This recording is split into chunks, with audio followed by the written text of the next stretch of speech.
Hello, good morning, welcome back to the Fish Locker out on the shore. I am doing a little bit of estuary fishing today. I've literally just got myself down here. I am about an hour and a half before low tide. The mark that I'm fishing here is a mark I fished this last year. It's 10 months since I fished this mark before. And to be absolutely honest, it has changed drastically. Because we've had an awful lot of storms, we've had an awful lot of fresh water down. All of these, I don't know if there's some curlews just there. I don't know if you can hear them. You'll be able to hear them whistling. All of these banks, all of these gullies, everything like this is all changing constantly. Yeah, I had planned to wade out and fish here for like an hour and a half down and an hour and a half up, and then move back and fish it over there. But the area, the gully that I was planning on fishing into, doesn't exist anymore. I'll try and show you a little bit more of that. I've literally just got 2 rods set up. I've got 2 baits in the water. I'm going to finish setting everything else up. All I do is, in a little tackle box like this, I just bring the absolute bare minimum. I have, in the top of here, I have spare swivels for making up traces or for connecting my leader to a rig. It has my reels in, and I have some pre-made rigs. If I get a bite behind me, can you tell us at least? Watching the videos back when I'm editing and I'm like, oh, I missed that bite, oh, I missed that bite. Yeah, all I do is make up some rigs at home. These are very simple 2-hook flapper rigs, and they all contain a couple of flotation baits. I usually wait to do my flounder fishing. The fish that I'm targeting today is primarily like bass and flounders. I might catch some whiting later on. Yeah, it's going to be hopefully flounders, dabs, maybe even a plaice, and some schoolie bass. I usually wait until we've had the first couple of frosts. Again, this winter has been an unusual one. We didn't have the first proper frost until almost the end of January. So yeah, the reason why I wait for the frost is because when the temperature drops and you get like a cold snap, it pushes all the crabs into the sand and they kind of go dormant. If it's still too warm and you're putting baits out for flounders and things like that, crabs just worry them. Now, to try and mitigate that also, which is why I have the flotation baits. I'll talk you through the whole rig and everything like that, hopefully when I have a fish attached to it. But yeah, you'll see these in a few videos. I'll show you the rods real quick. The estuary fishing that I'm doing is with these Tidal XRs. It's like a continental style rod, and this is a surf blaster and this is a rival, and they're both 7,000 size, and I've got braid on them. The reason for that is it's got thin diameter for quite a lot of strength, and you can see there all they're doing is just sat low into the tripods and bending off into the current. Now the tide, you can see by all these bubbles and that, the tide is running out that way at some fair rate of knots, which is why the rods are bent over. I'm watching the tide going down, and then eventually it'll stop and start coming back. Locals who know where this mark is, they'll know immediately. But this bar that I'm kind of on here used to carry on, see all these yellow buoys here? It used to carry on all the way right across to the other side. The massive like storm currents and surges that we've had down has just smashed straight through all of this and completely changed the layout of the river. This used to be like a nice little slack bend to be able to fish into to pick some flounders up, because I don't know if you can see, the bar over there spits out into here, and there used to be like a nice pool. Now it is absolutely humping past. So yeah, we'll figure it out. The seabed that we're fishing into here is going to be like sand and mud, so there's no real need to have like rotten bottoms or anything like that. I'll be unlucky if I lose any rigs here.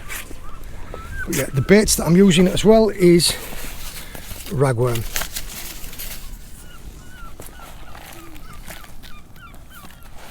These are shop bought, but I have my fork, so that I brought some shop bought worm just to get me fishing, and then as I've got some baits going and I'm waiting for a bite, I'll start digging my own worms. Because although like these shop bought rag they are good, they are alright, they're not as good as like Maddie's little mud rag. So yeah, I'll finish getting a couple of rigs baited up and left out spare, so that as soon as I bring one in I can cast another one out, and then I might go and take the fork and I'll show you digging for some worms. But again, just a sheltered day's fishing, a little bit of enjoyment you can have at this time of year when it's usually howling a gale of wind. I've managed to get myself tucked down somewhere sheltered like this to be able to scratch out a day's fishing, and it is good fun. Oh, there's a I'm getting like a little bit of an interest on that left hand rod. The hooks that I'm using, I try and explain this to people in that you think about the fish that you're targeting, you think about the size of its mouth. I mean, if you're going for a cod, you can use like 6-0s, 8-0s, because their mouths are monstrous. Dabs and flounders have only got small mouths. I mean, you'd be lucky if you could fit like your fingers straight inside their mouth. So you think about the baits for the fish, and then you match the hooks to the size of the mouth and the size of the baits. There's no point having like a fantastic bait with a tiny hook inside, because you'll mask the hook point. And the same way being, there's no point putting a tiny bait on a monstrous great hook. It's finding the right balance. The hooks that I'm using today will be usually like size 1, size 2. It's unlikely that I'll go to anything like a 1-0. It's usually like 1, 2, maybe even 4. If I'm getting loads of rattling bites and it's making me think that they're tiny flounders and tiny dabs, I'll drop down to a smaller hook. But yeah, generally it's size 1, size 2, size 4. And all you do is, on these winders, you have your rig set up, get your hook, take in some of your fresh rag. Like the smaller ones are better. 100%. There's no point trying to mount like a king ragworm that's like that big and it's thick enough to your thumb on a little tiny hook, which is why these little harbour rag are best. Because you get one of your ragworm, and all you do is this is how I do it, this is how I prefer to do it, is you'll run one of them up your hook and then just slide it up past the eye, so it's kind of held there, which leaves the bend in a little bit. And then all I'll do is I'll get 1 or 2 more worms, as small as you can get them. This is where the little harbour rag will come in best. And then you just head hook. So you're filling up this bend of this hook on this end here, this little bend, with 2 or 3 more little ragworm. And you don't slide them all the way up, you just hook them through the head, because the head part is the toughest part of the worm. Are you a nice small one? Yeah, you'll do. I'll do 2 for this one. There. So I have 1 worm up on the hook and 1 or 2 down on the bottom wriggling about. That's a bait. Most of my rigs today, whether or not it's a 2-hook flapper rig, being that you've got 2 hooks coming out and then your lead, or this is a Wessex rig, meaning that I have 1 above and 1 below, and the leads that I'm using are quite fancy ones. They are some variation of these. The water today is a little bit dirty, it is a little bit murky, and a little bit of added attraction definitely helps. I've got a fly flew straight in my eyeball. Yeah, a bit of added attraction definitely helps. Whether or not it attracts the fish and the fish is like, oh, I like that, or whether or not the fish is just thinking, what is that?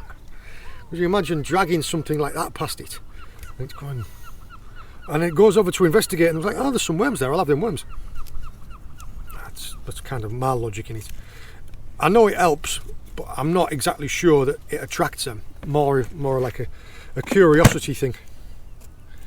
I know that some fish, like wrasse, they are very territorial. Bright colours for them sometimes, they're aggressive. They're coming after it because they're thinking, who are you? What are you doing in my little bit of territory? Whereas flounders, I don't think flounders are as territorial aggressive like that. They're quite aggressive predators, being that what you'll see me do is when I come to changing a bait, when I come to bringing one in, I won't lift like that and wind it all in. I'll keep the rod tip down and I'll slowly wind it. And the reason why I do that is so that this rig here drags along the bottom.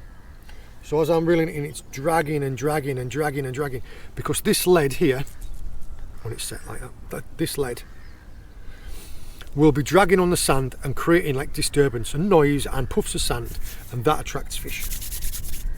So it's quite often, some of the best flounders I've ever caught have been caught not out there but on the retrieve. So I'll just wind it in slowly, and hopefully a fish will come in and attack it on the way past.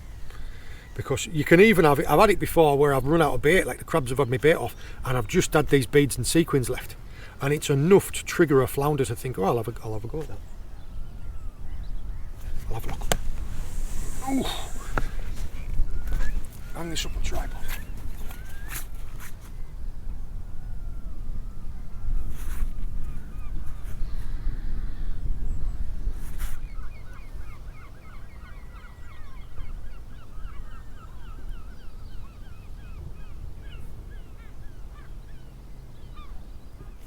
I've just had on for a bait change there, and this kind of shows what I'm talking about. On the rig that has 2 flotation beads, the worm has still survived. On the rig that only has 1, and actually the flotation bead there has been squashed, so it probably hasn't got the buoyancy, crabs have managed to find it. So yeah, there are some crabs there, and the beads are definitely working, because that one little smushed bead hasn't kept it out the way of the crabs, and the 2 has.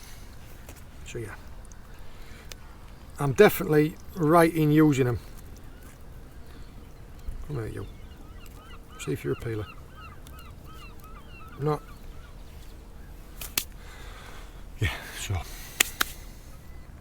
Theory and practice.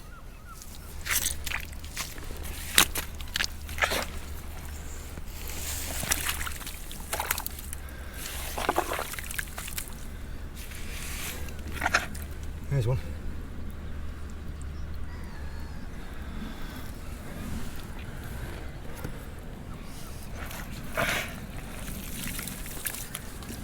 There we go.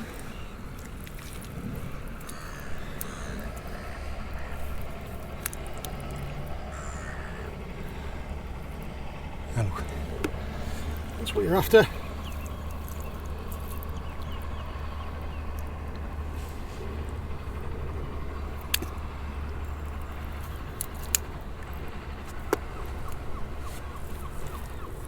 Oh, there's a white rag, in fact.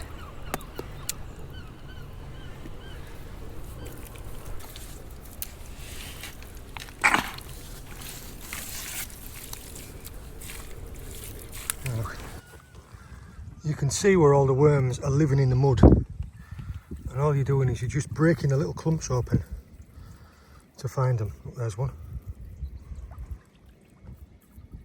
and there's another one disappearing into there. They are amazing bait. There, look, that's what you're looking for. Perfect.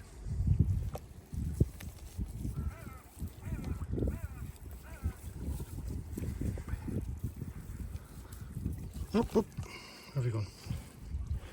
There's the other one.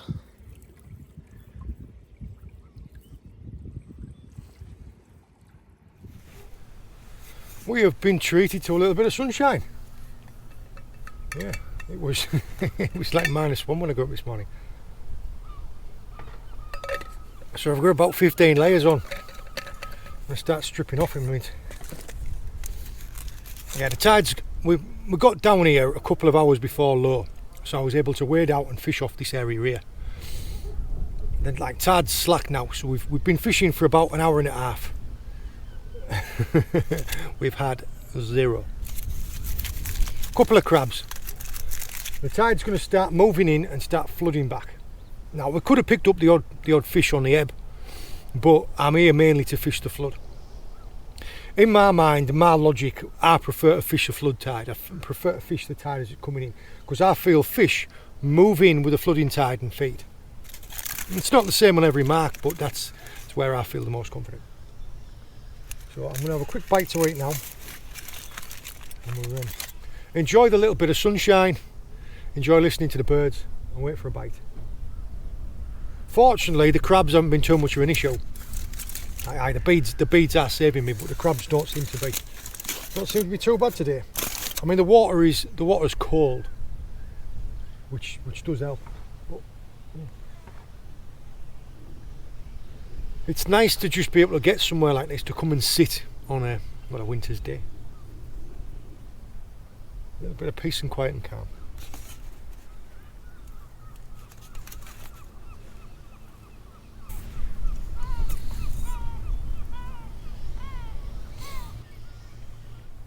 I have been seeing and hearing the occasional splash every now and again.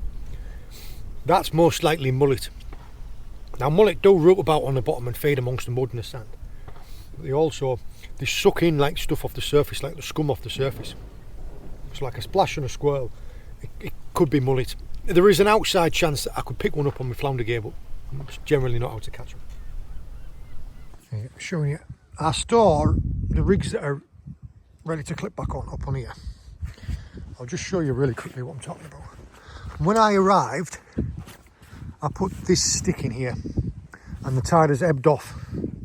So I know that by the time the water has come back into where that stick is, I need to leave. So these are markers. This shows you that these beads, you see how it floats the baits up a little bit. So sat in the tide, that one there, that worm is a little bit too heavy for that bead. So it's still sinking. Whereas that one there, you see like how it just floats them up out of the way of the crabs. So that rig's sitting on seabed. Those there will be suspended off the bottom. Whereas that one, I imagine as little bits of it get eaten away, it'll start to float. But yeah, that's how the rig sits. And then as you're reeling it in and you're dragging it, you see how the lead's kind of trundling up a bit of sand. So when I'm bringing my rig in slowly and I'm winding it in along the bottom, the rig is still fishing along the bottom like that. There you go. Just walking down and having a look on this little bit of a sandbar. This is exactly what I was looking for. That there is the outline of a flounder. You see? The flounder's been sat there, and there is another. There. So there's been a couple of flatties. What I think's happening is as the current's running down here, they've been sat on the back side of this spit. So I think they'll be sat out in here. That's what I'm looking for. Yeah, that's a really good sign. Not a bad sized fish either. Yeah. I've been for a little bit of a walk about up and down the area, looking for these flounder forms, like where flounders sit. They live on the seabed, they root about on the seabed, but they make like a little form where they sit. Yeah, and I found a couple of them up and down. So there are some flounders about. It's finding them on the feed.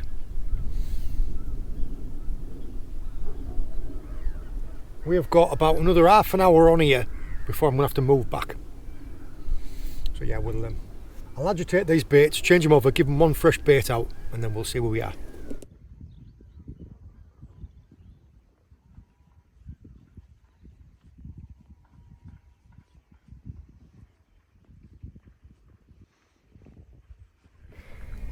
Tide's flooding in now. You can see it's come up to them sticks behind me. It's time to move. Whew. I'll see you when I'm set back up. Oh yeah, I'm set back up. I am now back on the shore side. You see that bar out in front of me? I was fishing on the opposite side of that. So the issue with fishing out there is this tide here is going to fill up behind me, and if I hadn't come across when I did, I would have got stuck. So yeah, as I was walking over, I walked over just when I could. I marked on the shoreline where where the tide was at that point, and I knew that I needed to have come back over here before the tide got back up to it. Yeah, I've got my rod set out. The tide is now flooding in this direction. So I put a couple of baits over there, and I put one right down in the gutter down here. I was looking through my phone while I had chance at the times I'd previously come here. And in fact, it was a year, exactly a year yesterday that I fished here. So it wasn't 10 months, it was 12 months. I was going to come weekend past, I was going to come 3 days ago. But I didn't realise until I'd gone to go and get all my bait that there was actually a flatfish competition on. Flatfish competition all over Cornwall. To show you what the state of things are like at the moment, this was an open species. It was dabs, flounders, plaice, turbot, like all flatfish. And it works on specimen weight for percentage. Out of 54 anglers that kind of entered, the best flounder that was landed, I think it came like second or third, was £2. And it was won by a dab that was £1. So that shows you the state of the flatfish fishing in Cornwall at the minute. So yeah, the days of bagging up on flounders and flatfish here is long gone, unfortunately. I will be very happy if I catch the target species today. If I catch a flounder today, I don't care what size it is, I'll just be happy. If I pull out a couple more fish, then yeah, I'll be ecstatic. But yeah, if I can get a flounder, I'll feel like I've achieved something.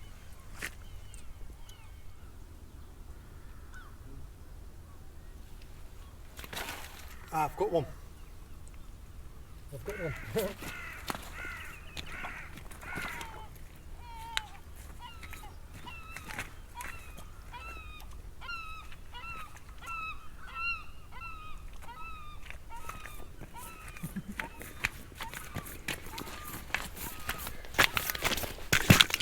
Bingo!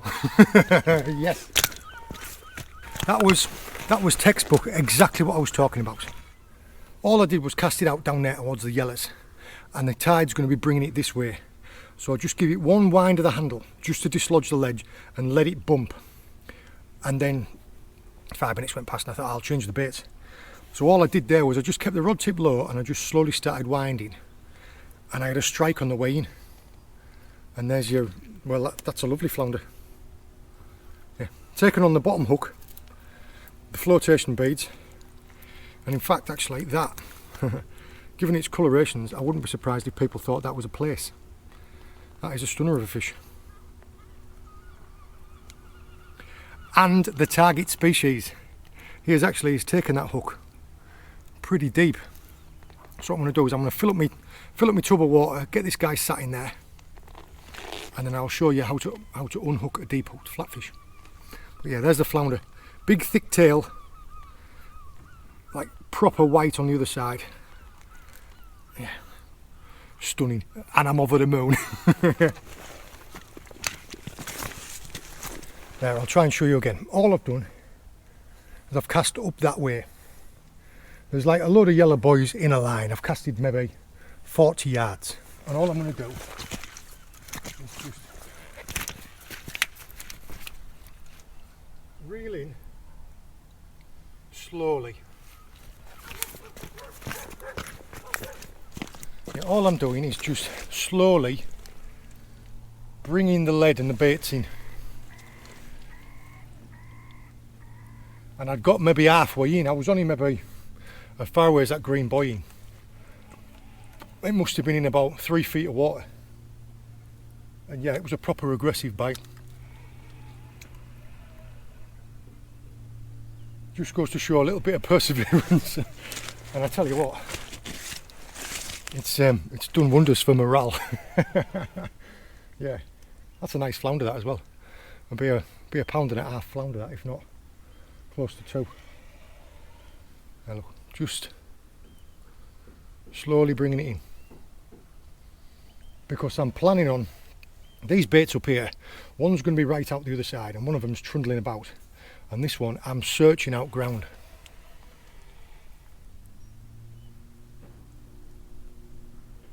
Yeah, I was thinking to myself, if the bites are going to be hard to come by, I'm going to have to mix it up a bit. I'm going to have to change up what I'm doing. Whenever I've come fishing, especially on the shore, I like to bring like a big tub like this. So if I catch a fish like that flounder, I can put some water in there, sit it back and let it just relax while I sort myself out. This is a better look at that flounder. It is a real stocky fish. It's a lovely coloured fish. Yeah. Them beads have definitely done the business for me.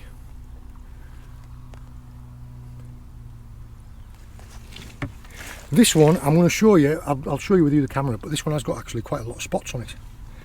So I can understand how people would mistake this for a place. But no, 100% flounder. Stunning fish.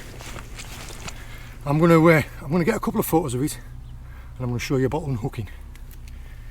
Right, unhooking that flounder, I have made up some of my own disgorger unhooking tools.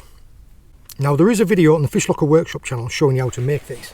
There is Mr. Flounder. Still very happy with his life because he's been sat in that little tub full of water. It's often easier to do this if you turn him upside down. And all I'm going to do is I'm going to slide this tool up underneath the gill cover, between the gill membranes and out of the fish's mouth. If he'll open his mouth, there it is, look. And then all you do is you wrap the line around the tool and then pull it back out. So the line is now out of the fish's gill. By pulling on this line now, you can turn the hook round. There.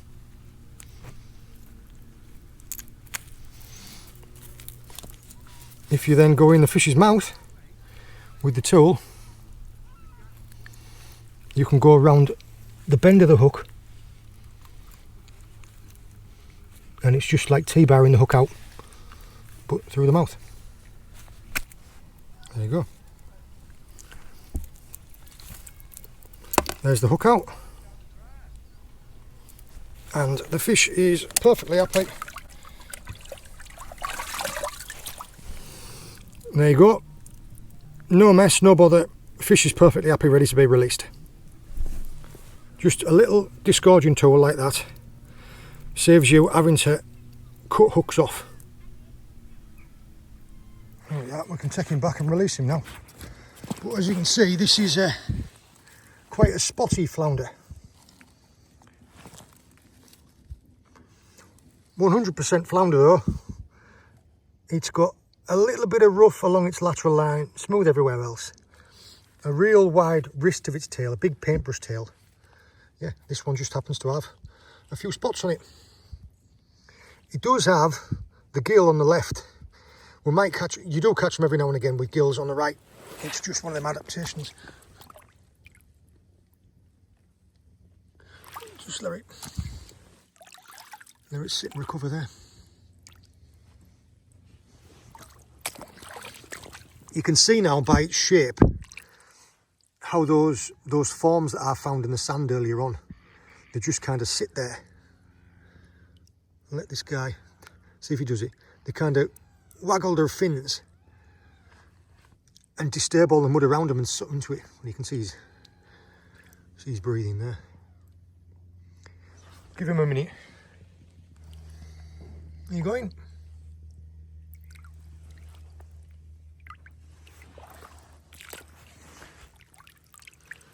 He just wants to stay there, doesn't he? He's relying on his camouflage. In fact, have you noticed those white spots have come out? He's obviously adapting his camouflage to fit the seabed that he's on. We'll let him have a rest there.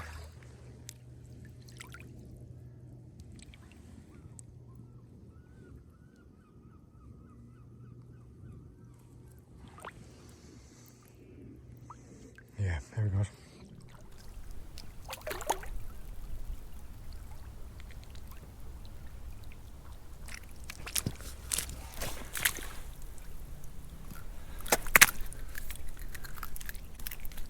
That's what we're after. Yeah, I was just doing exactly what I'd said. Just slowly retrieving it along the bottom, and another lovely strike. Not as big as the first one, but target species. Yeah, I am very happy about that. It's getting late on now in the tide. Like, I've had to move back and move back and move back, and I was really working for it. Like, I was constantly casting and retrieving, and I thought, I'll tell you what, I'll set the camera up just to see if, I hope it's worked. I hope you can see me bringing it in and it coming in. Yeah, that was perfect. I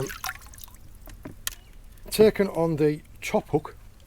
I imagine probably because the bottom hook has got no worm left. This is a lovely example of a Cornish flounder. Yeah.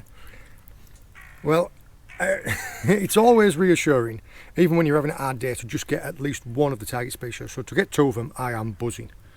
Yeah. You can see, I don't know what you can see. It's dense white, whereas a dab's almost see-through. You've got little herringbone. You can count the rays, like the number of rays in its fins. There was something in that, but I've never used that as an ID marker.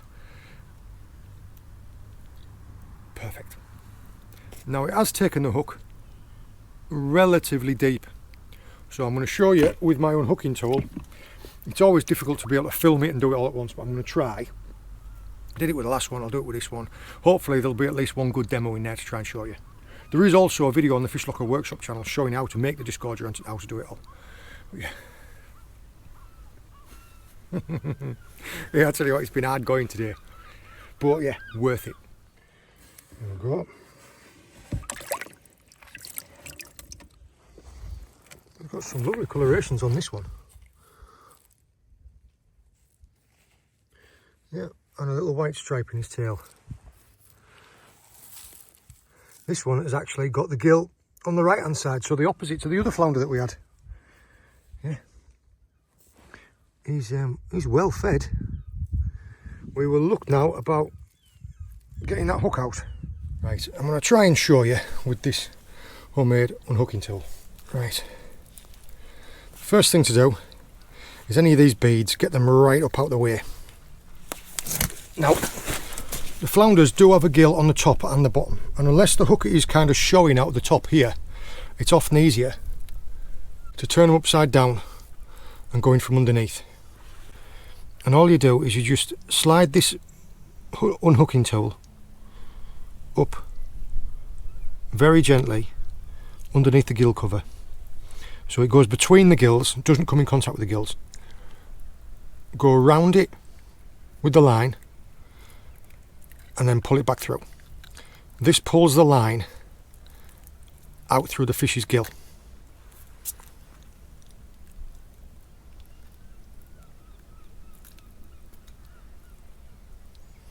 So the line now goes like that and then back and like that. And then what I'm going to try and do now is just turn the hook around very gently. There. All I've done is just, the hook now is facing that way. There it is there, look. You see? I don't know whether I'm going to be able to show you, but the hook is now facing back out. So if I go in with the unhooking tool and go around the hook, I can now pull the hook out through the mouth. There, look. There you go. Right, there we go. There is the fish, completely unharmed and unhooked. There's your hook.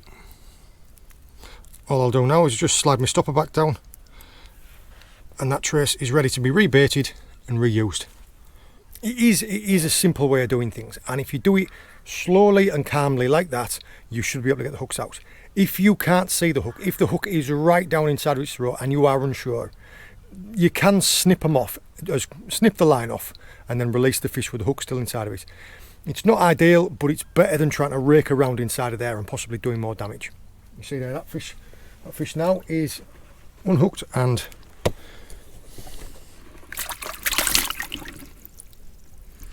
perfectly happy. No blood, no nout, ready to be released. It's my first time of using these. That is like a rod holder that slides up the leg of your tripod, so that when I'm fishing 3 rods like us now, it allows me to be able to put the rod in it, and all you do is you just slide it up and down. Yeah, there's a subscriber to the channel makes these. I'll tag it into the description of the video. Yeah, they're spot on.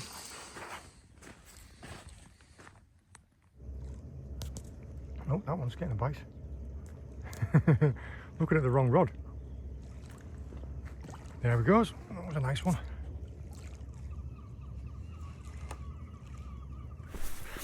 Right, I've just finished unhooking that flounder, and I had it in this tub here, recovering, turned round and there was a run straight down to my rod. Yeah, considering that I hadn't had anything in ages and I was really starting to, not panic, but get concerned. And to prove, it's not the same fish, hold still you. How brilliant's that?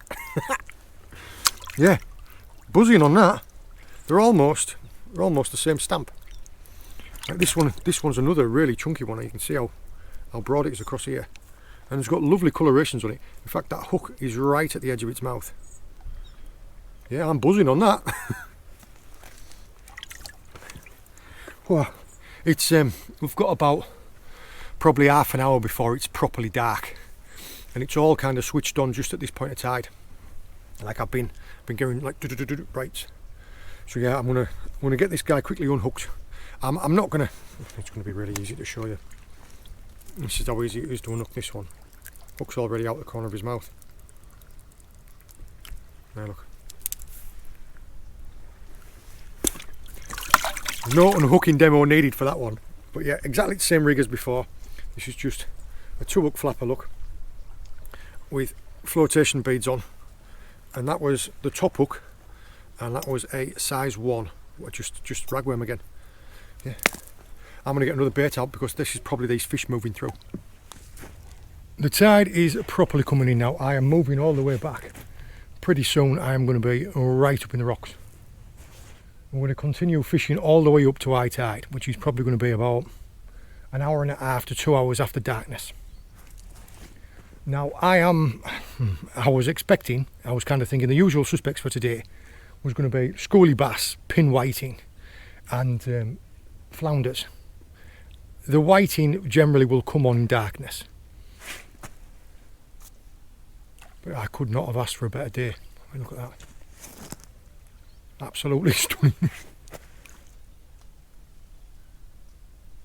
Yeah, this is something, it's up to you. This is something that I picked up from the few times that I've done a bit of match fishing before, is always having a bait ready to go. There. So all I do is that when I come to time of changing one, is these are all being changed a few minutes apart. I'll reel one in, change over for a fresh rig, cast out, rebait the fresh one, bring another one in, and just it cycles out. It just gives you that little bit more time, fishing time. Because if you bring all your rods in at once and you need to change all the baits at once, it might take you 10 minutes, and that 10 minutes of not having a bait in the water could be when the fish are coming past.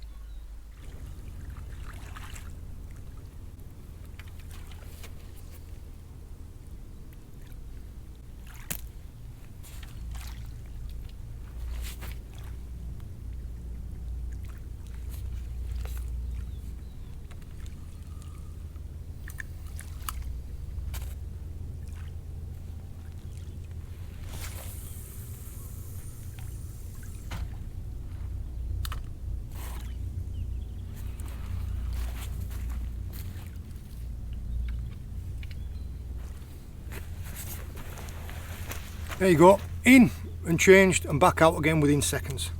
I'll rebait this now and then cycle the next one. Go on, come on. Yeah, that's a bite. You still there? Come on, where are you?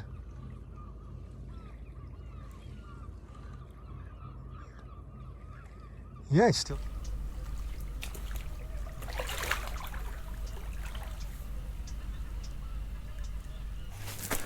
I absolutely do not believe it. That's a third. It's a third one. And they're all pretty much, they could be twins. Well, they could be triplets. But yeah, that's a third flounder. Yeah. Third flounder in like 20 minutes. They must have literally all just run past me all at the same time. I'm going to have to get my light out. Yeah, I'll get my light on and I'll show you. Right, yeah, it, literally just as soon as darkness has come on. That's the third one in like 30 minutes. Fished all day for like nout, and then just as soon as the floods come on, like I'd hoped, like I'd planned for, I had a really nice one, and then just as it's come dark now, I've had 3 more. I'll show you, look. 1, 2, 3.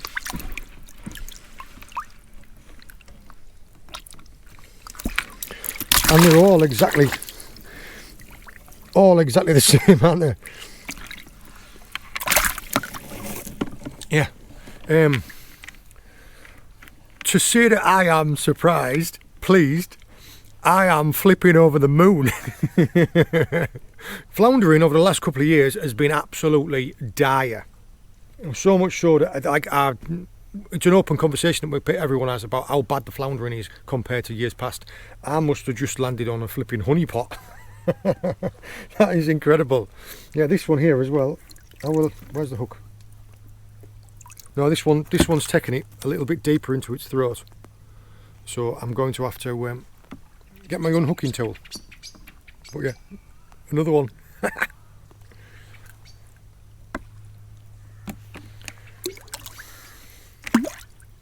Brilliant. Right, I'll unclip this bass race, go and clip on a pre-baited one, cast out, and then while I'm doing that I'll unhook that fish.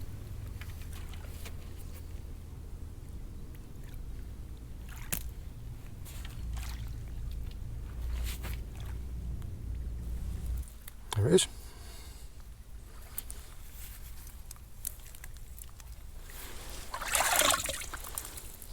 There you go, look.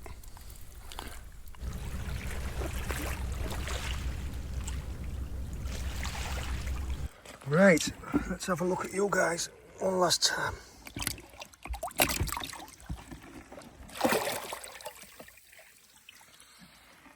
Right, which is biggest?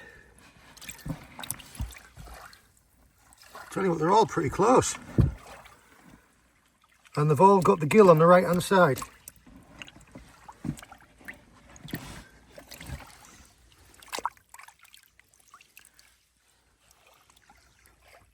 And he's off. Right, this one does have some lovely coloured spots on it, but it is still a flounder, it's not a place.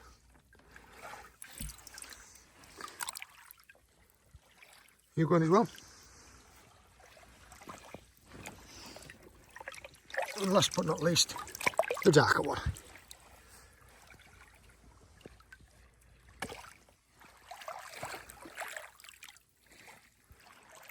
This one's sat here, look.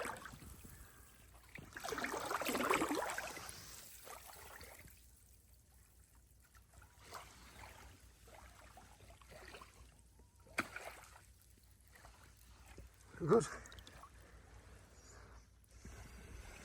Off into the night. As suspected, these guys are making an appearance.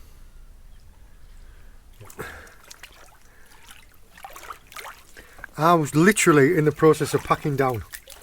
I've already taken one of the rods in. I've just fished my last baits out. I'm completely out of bait now. And in the dying seconds, another schoolie bass.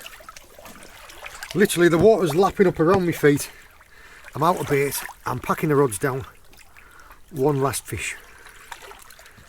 Yeah, just in the corner of my mouth. And everything today has been on these ragworm. Funnily enough, actually, the majority of the fish came on baits with the little maddies on.